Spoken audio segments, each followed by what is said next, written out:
Hello and welcome to Frank's School, the 100th day of the 4th year. Well, I'm going on with the Kings and Queens of England. Boy, is it confusing to me, an American, who knows a tiny bit about this, but very little. And I think, well, more than a very little, but I think about all those poor students in the former British Empire that have to learn this stuff. They probably have to learn this stuff. Boy, I bet they struggle with it because it's so complicated and involved. What I present to you may not be right. I'm doing the best I can, but I'm hoping it'll sort it out a little bit. I'd ask you, watching The Kings and Queens of England by Alan Herrera, Herrera, I don't know how you'd say his name in English. Um, anyway, if you'd start there and go up to, I didn't put the time down, to the point where Henry II will be dealt with. I think I can get this right. William II reigned for quite a while, I believe. Ultimately, I've got lamprey there because ultimately what killed him apparently was he ate too many lampreys or when he was sick and he died of it. Well, and I think he had 3 children. Now, I'm a little puzzled about this, Richard. Maybe I wrote that down wrong, but William, his son, the one who was supposed to be the next king, died in the White Ship disaster. There's some very, very interesting history here, as you're going to see. And I think what you really need to do is what I'm doing is spring out and look this stuff up. Unless you're able to take it all in as fast as it's coming here. The White Ship, or the White Ship disaster, a drunken party that went wrong, and the heir to the throne was killed. I mean, and the guy who became the next king had diarrhea, so he didn't get, or he got off the ship, he didn't drown. Stephen of Blois. And he became the next king. It's interesting stuff to me because as an American, we don't know this stuff. This is coming like the first time. So anyway, he died. Matilda was supposed to be the next monarch. Well, Empress Matilda, look her up. Boy, what an interesting life. And there's a couple of women here that we're going to come to. She's maybe, well, she's not the first, but she was the Empress of the Holy Roman Empire, all the way from Italy, all the way up through Germany.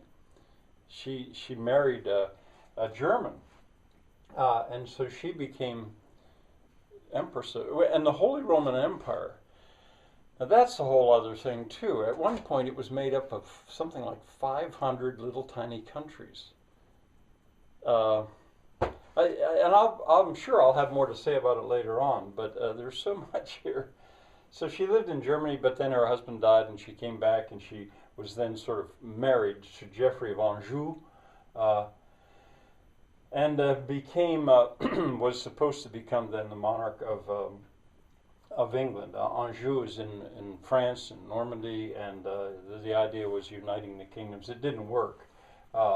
It would be her cousin now. This was a nephew to William II. He also made a claim to the throne. He's the one who did not get on that or got off that ship. And the two of them then sort of struggled against each other in a period called the Anarchy. Worth looking up. I mean, I think a lot of this stuff, you'd really have to look it up yourselves. Oh, and I feel so sorry for students that have to take tests on this stuff, and I'm sure most of them do. In Frank's School, I just teach it. If somebody wants to give a test, well, that's up to them, but I just teach the stuff or learn the stuff and try to teach it. The Anarchy, that's this period of time here.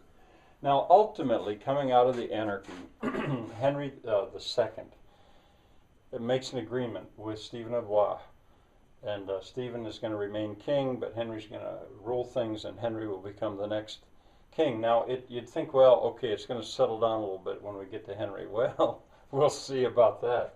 Now, meantime, one of the reasons that this is hard for me, especially, is, well, first of all, the Crusades were going on now.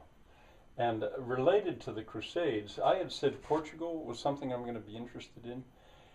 Actually, Lisbon was freed from Arabic control, Muslim control, with the help of English crusaders who on their way stopped and decided to help Lisbon out. So right here we touch in with the history of Portugal.